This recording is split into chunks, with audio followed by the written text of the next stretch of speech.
30º domingo do tempo comum. São 34 domingos. O 34º domingo do tempo comum é sempre substituído pela solenidade de Cristo Rei. E nós então vamos terminando o ano litúrgico. Está perto. As mangas começam a aparecer, né? Nas árvores. No seminário a gente observava essas coisas, né? Quando chegava essa época, a gente via as mangas aparecendo, né? E a gente pensava, está chegando o final. Está próxima a avaliação. O seminarista tem uma avaliação no final do ano, e o formador, né, o conselho, avalia cada seminarista e decide se ele vai continuar no seminário ou vai ser mandado embora, se vai receber o ministério, se vai ser ordenado diácono, né? Enfim, é um tempo de angústia, né, para os seminaristas. E quando apareciam as mangas, então começavam as angústias, porque era o sinal de que estava próximo o fim, né? É claro, só o final do ano, né, gente? Só o final do ano.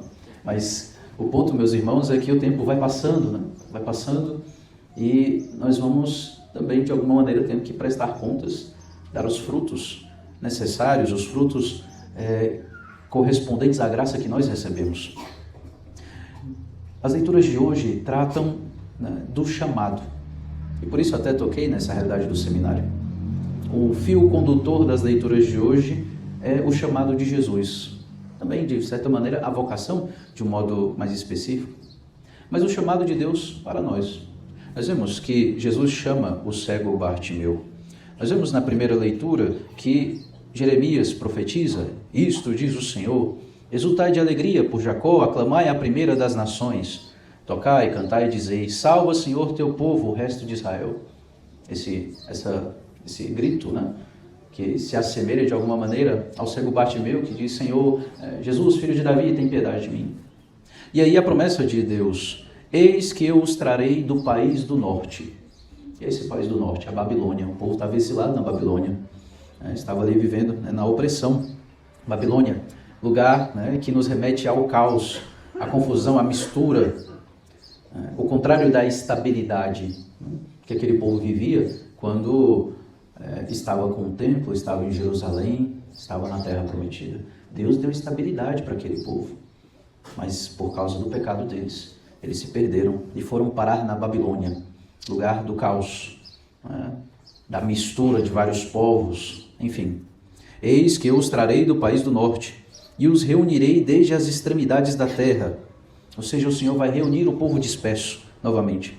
Entre eles há cegos e aleijados, mulheres grávidas e parturientes. Ou seja, as pessoas mais simples, né?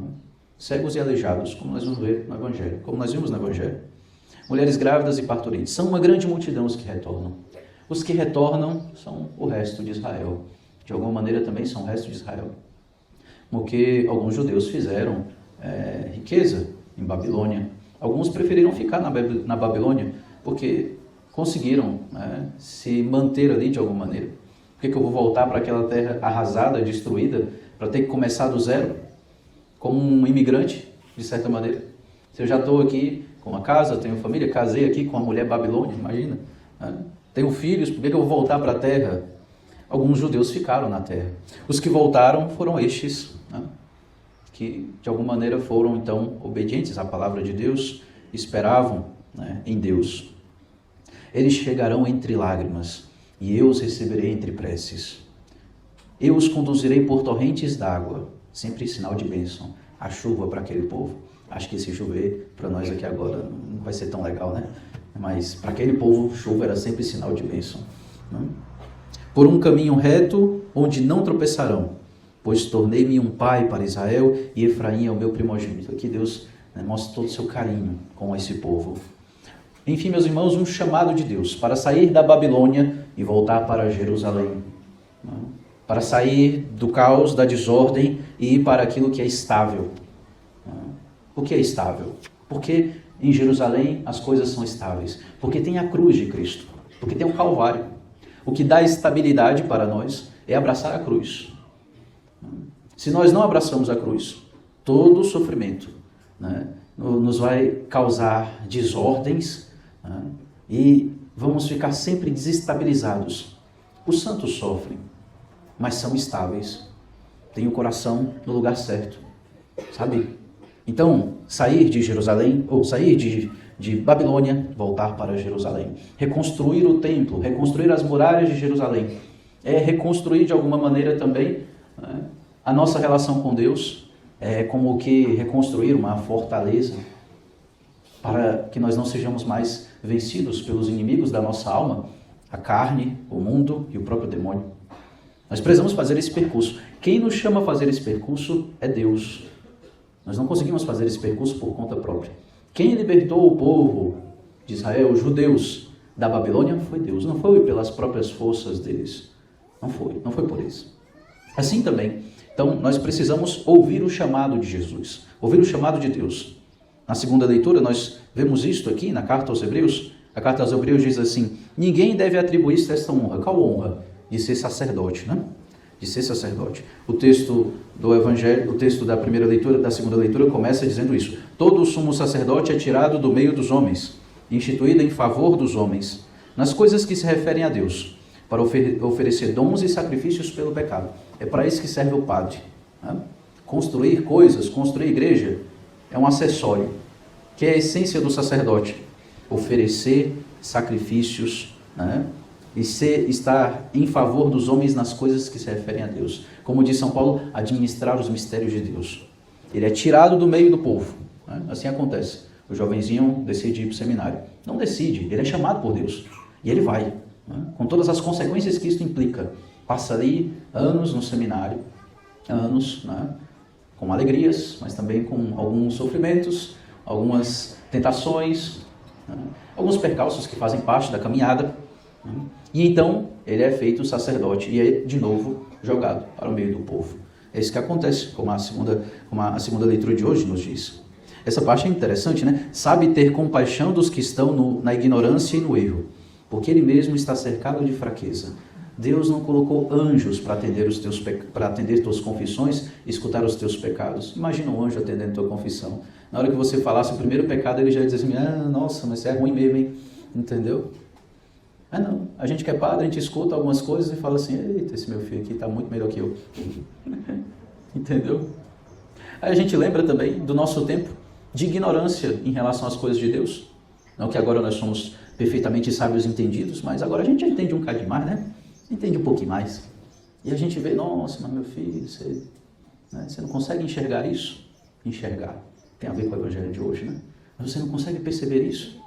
Né?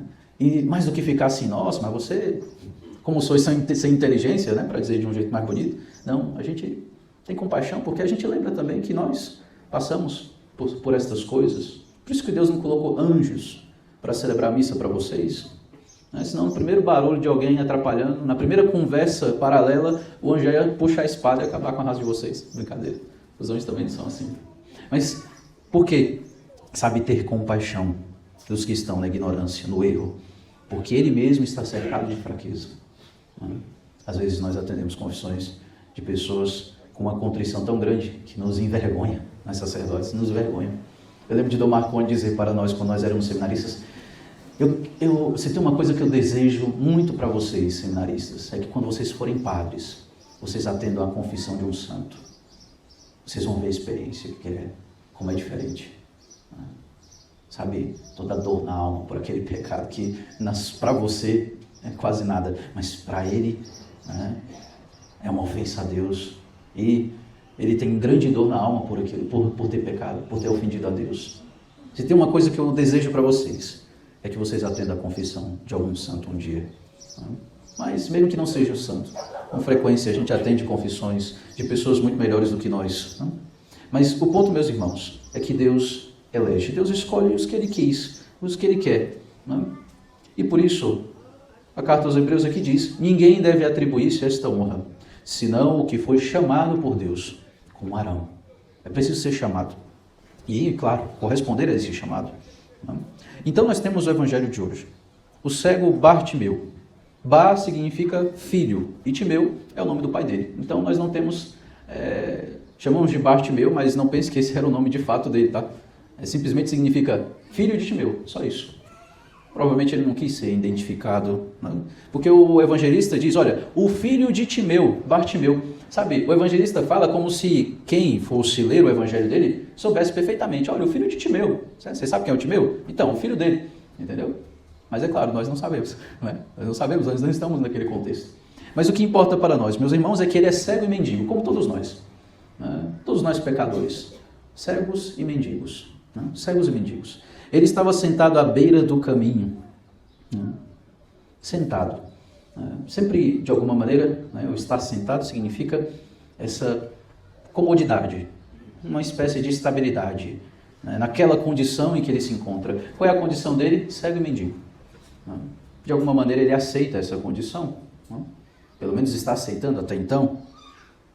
Veja, Deus passa por nós quando nós estamos no caminho.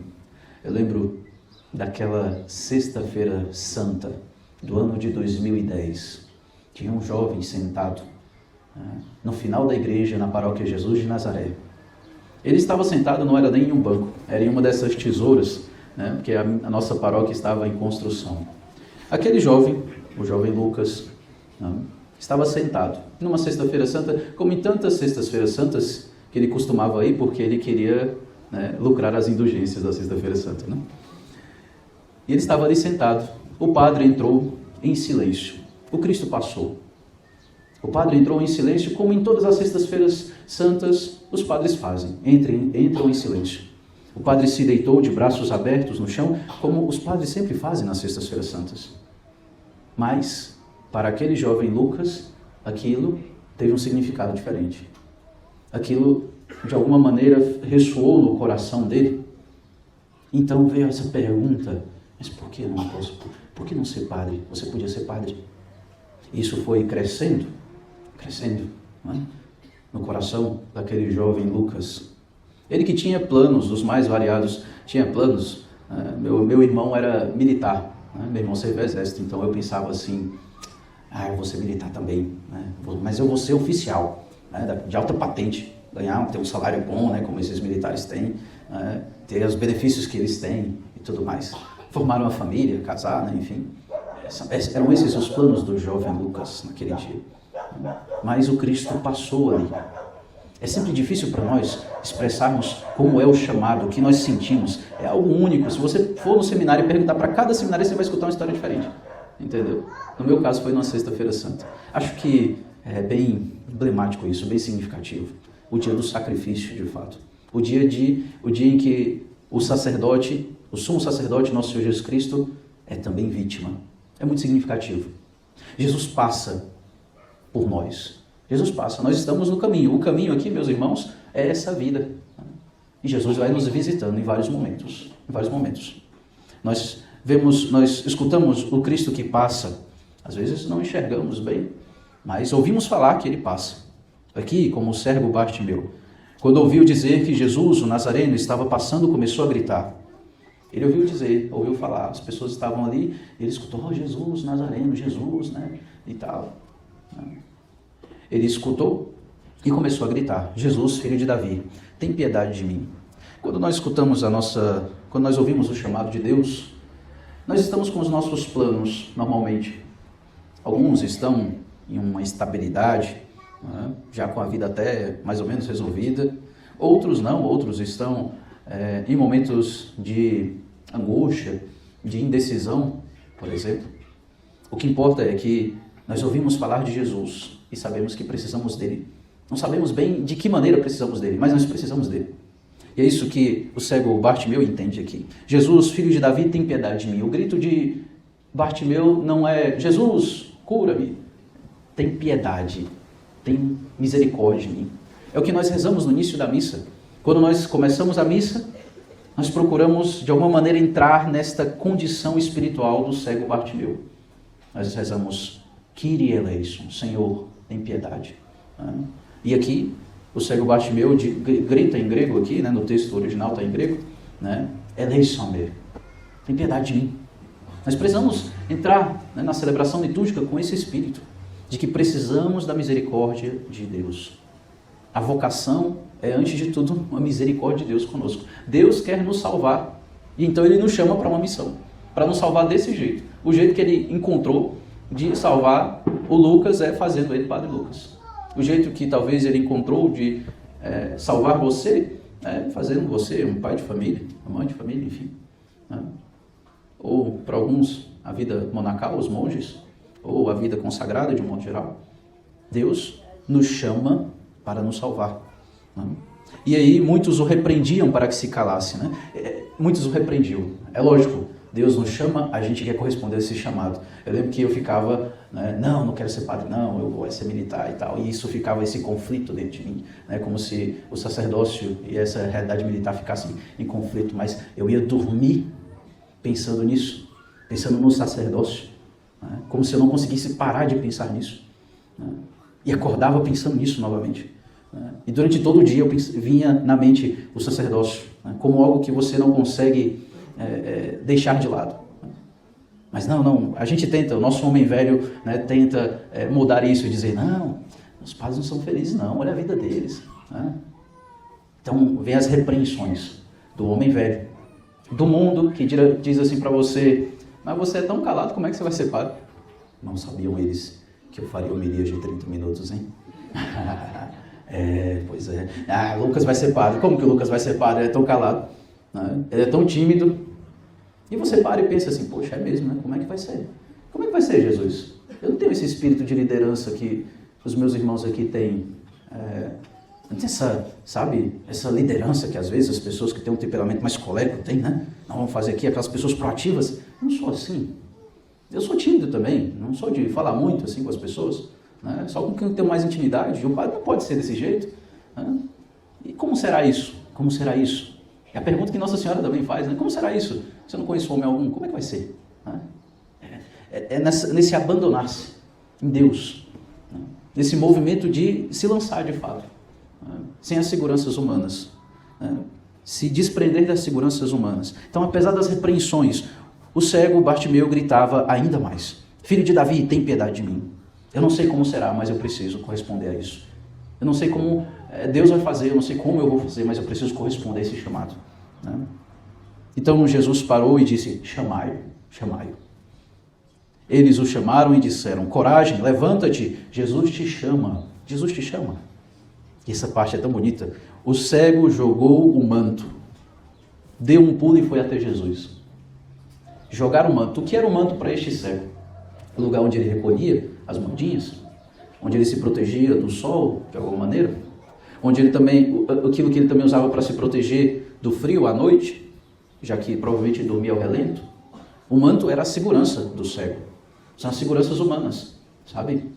É interessante, no seminário tem aqueles que, né, já têm a vocação assim, já estavam formados, alguns já tinham faculdade, né, já tinham assim uma vida feita, mas Deus os chama a deixarem essas seguranças e irem para o seminário. No seminário você não tem seguranças humanas. Na minha época, né, nós não tínhamos o reconhecimento da filosofia e da teologia. Então, por exemplo, eu estava cursando lá filosofia e teologia para o MEC, para o mercado de trabalho, eu continuo tendo ensino médio, entendeu? O padre de vocês, para o MEC, para o mercado de trabalho, só tem o ensino médio completo, entendeu? Meus cursos não são reconhecidos. Na época, no seminário, não era reconhecido. Hoje tem a FATEL, então já tem um reconhecimento da teologia e, se eu não me engano, também da filosofia. Né? Claro, depois você pode, né, fazer o reconhecimento. Mas, veja, um jovem que saiu do ensino médio e foi para o seminário, né, e ele fica ali 5, 6 anos, é mandado embora do seminário, ou sai, enfim, ele passou esse tempo todo para o mercado de trabalho. Né? Assim, é um vácuo. Né? Então, percebe, eu estou colocando esses detalhes que às vezes, né, as pessoas não pensam, para você entender que o jovem está ali, todo final de ano, mais ou menos por essa época, tem avaliação. E ele pode ser mandado embora, entendeu? Ele não tem seguranças humanas. É claro, às vezes tem uma família que tem mais condições, mas a maioria não é assim. A maioria não tem uma família com muitas condições. Né? Então, ele está se arriscando, ele está se lançando. É como o cego que joga o manto e confia, entendeu? Confia em Jesus. A vocação precisa desse espírito, porque se confia nas seguranças humanas, né, se começa a fazer uma espécie de política para ser ordenado, sabe? Não, vamos nos aproximar aqui mais do formador, vamos nos aproximar um pouco mais do bispo. Aí você não jogou o manto fora, entendeu? Você Está se confiando nestas coisas. Aí isso é triste, né? Isso é triste. Porque o que forja, de fato, um bom sacerdote é essa confiança em Deus. É esse se abandonar em Deus, sabe? Para quando as coisas ficarem difíceis, como isso aqui, né? Às vezes fica difícil, você falar assim, não, agora é contigo, Jesus. Entendeu? Ó, toma agora aqui, ó. Né? Nas tuas mãos. Estamos confiando aqui na sua providência. Nós fizemos o que podíamos fazer. Talvez poderíamos ter feito mais. Mas, Senhor, agora é contigo. O que foge um bom sacerdote, né? É essa capacidade de confiar em Deus. É claro que isso só vem com oração, né? É impossível você, né, ter esse espírito de abandono nas mãos de Deus sem oração. Então, esse jogar o manto significa muito, meus irmãos. Significa muito. E nós precisamos, de alguma maneira, fazer isso. As pessoas, por exemplo, que vão se casar. Né? É claro que a gente precisa fazer um discernimento, né? Vocês precisam fazer um discernimento. Tem o tempo do namoro, o tempo do noivado. Né? Será que é essa pessoa mesmo? Então você vai fazendo um discernimento, pensando, né? Mas será que vai dar certo? Não, mas essa pessoa é muito boa, com certeza vai dar certo. Mas e se não der? Meus irmãos, chega um ponto que você precisa se lançar. Vai. Né? Confie em Deus. E vamos, né, sofrer as consequências também das nossas decisões. Estar dispostos ao sacrifício necessário, né, das decisões que tomamos. A gente não pode ter uma certeza metafísica, né, de que as coisas darão certo. A gente faz um discernimento. É esse aqui o caminho que Deus quer que a gente trace? Muito bem, então vamos. Estamos mais ou menos preparados? Temos pelo menos um mínimo de virtude para abraçar essa vocação, esse estado de vida? Então vamos.